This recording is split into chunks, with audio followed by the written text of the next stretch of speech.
بسم اللہ الرحمن الرحیم اللہم صلی علی محمد وعلی آل محمد وبارک وسلم۔ بے حد و بے حساب درود و سلام حضور آقا کریم صلی اللہ علیہ وآلہ وسلم اور ان کی آل پر۔ السلام علیکم سامعین۔ سامعین، تقدیر کی 3 اقسام ہیں۔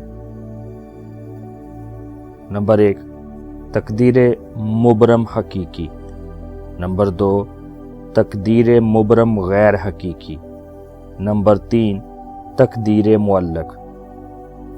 پہلی قسم تقدیر مبرم حقیقی ہے۔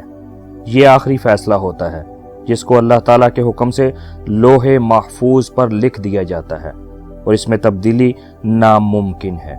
اسی لیے جب فرشتے حضرت لوط علیہ السلام کی قوم پر عذاب کا حکم لے کر آئے تو حضرت ابراہیم علیہ السلام کی درخواست کے باوجود اللہ نے عذاب نازل کرنے کا حکم دیا اور فرمایا، سورہ ہود آیت نمبر 76، یا ابراہیم اعرض عن ھذا انہ قد جاء امر ربک وانہم آتیہم عذاب غیر مردود۔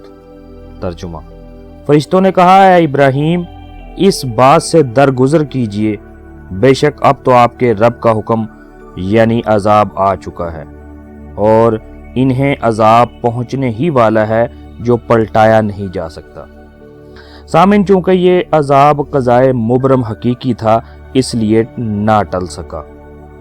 دوسری قسم تقدیر مبرم غیر حقیقی ہے جس تک خاص اکابر اولیاء کی رسائی ہو سکتی ہے، جیسا کہ حضرت شیخ عبد القادر جیلانی رحمۃ اللہ علیہ اسی بارے میں فرماتے ہیں۔ بہار شریعت جلد اول چیپٹر 6، میں قضائے مبرم کو رد کر دیتا ہوں۔ اسی کی نسبت احادیث میں کچھ یوں حضور آقا کریم صلی اللہ علیہ وآلہ وسلم کے ارشادات ملتے ہیں۔ ترمذی الجامع الصحیح انٹرنیشنل نمبرنگ کے مطابق حدیث نمبر 2139، صرف دعا ہی قضا کو ٹالتی ہے۔ نمبر 2 دہلمی انٹرنیشنل نمبرنگ کے مطابق حدیث نمبر 8448، بے شک دعا قضائے مبرم کو ٹال دیتی ہے۔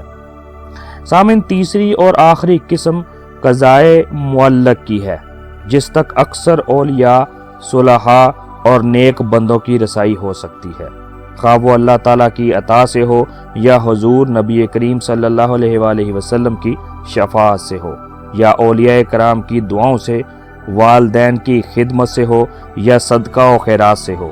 اللہ تعالیٰ کی طرف سے بھی یہ وعدہ ہے کہ اگر کوئی بندہ چاہے تو ہم اس کے بدلنے والے ارادے، نیت اور دعا کے ساتھ ہی اس کی تقدیر بھی بدل دیں گے، جیسا کہ اللہ کریم سورہ رعد آیت نمبر 39 میں کچھ یوں ارشاد فرماتا ہے، یمحو اللہ ما یشاء ویثبت وعندہ ام الکتاب۔ ترجمہ: اللہ جس لکھے ہوئے کو چاہتا ہے مٹا دیتا ہے اور جسے چاہتا ہے ثبت فرما دیتا ہے، اور اسی کے پاس اصل کتاب یعنی لوح محفوظ ہے۔ سامعین، ابلیس نے حضرت آدم علیہ السلام کے سامنے تعظیم کا سجدہ نہ کیا اور اس وجہ سے وہ کافر ہو گیا، لیکن اس بدبخت شیطان نے اللہ سے دعا کی۔ سورہ ہجر آیت نمبر 36، قال ربی فانظرنی الی یوم یبعثون۔ ترجمہ: اس نے کہا، ہے پروردگار، پس تو مجھے اس دن تک مہلت دے دے جس دن لوگ دوبارہ اٹھائے جائیں گے۔ سامعین، اللہ نے اسے کھلی چھٹی دے دی۔ اگر اللہ شیطان مردود کی دعا قبول کر کے اس کی تقدیر بدل سکتا ہے تو یقیناً اپنے نیک بندوں کی دعاؤں سے بھی تقدیر بدل سکتا ہے۔ حضرت عمر کے زمانے میں شام میں طاعون کی وبا پھیلی۔ ان دنوں حضرت عمر بھی شام کے سفر پر تھے۔ وبا کی وجہ سے انہوں نے وہاں سے نکلنے میں جلدی کی تو حضرت ابو عبیدہ نے کہا، کیا آپ تقدیر سے بھاگتے ہیں؟